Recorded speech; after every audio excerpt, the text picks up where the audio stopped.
Alors, quand on collabore avec une agence de communication, ce qu'on cherche en premier temps, c'est à transposer la responsabilité de son produit éditorial, tout en bénéficiant d'une gestion de projet attentive qui va nous permettre de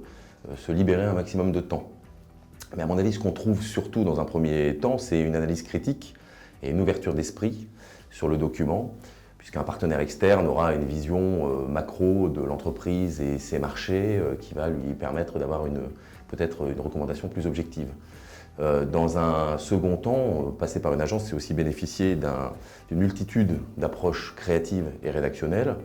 en ce sens qu'un partenaire extérieur aura beaucoup plus de liberté et beaucoup moins d'état d'âme à réviser la structure éditoriale d'un document, ses apports graphiques et éditoriaux.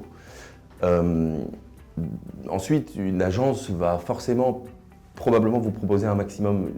d'experts et de ses partenaires et vous en faire bénéficier, ce qui est assez intéressant dans une logique par exemple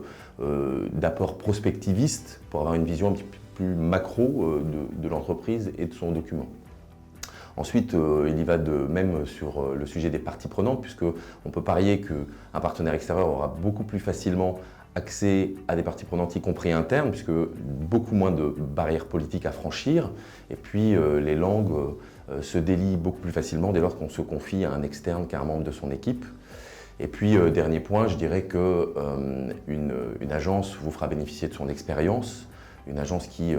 produit plusieurs dizaines de rapports extra-financiers par an et qui en benchmark tout autant, peut vous apporter à la fois toutes les bonnes pratiques qu'elle isole durant cet exercice et vous en faire bénéficier. Alors la force d'un rapport produit par une agence de communication réside à mon sens essentiellement dans sa capacité à éditorialiser le document et à construire un fil narratif. Qu'est-ce qu'on veut retenir d'un rapport quand on a terminé une lecture approfondie de ce dernier, ou qu'est-ce qu'on veut capter comme message lorsqu'on en picore l'essentiel, sont des choses qui vont complètement mouler la stratégie éditoriale du document.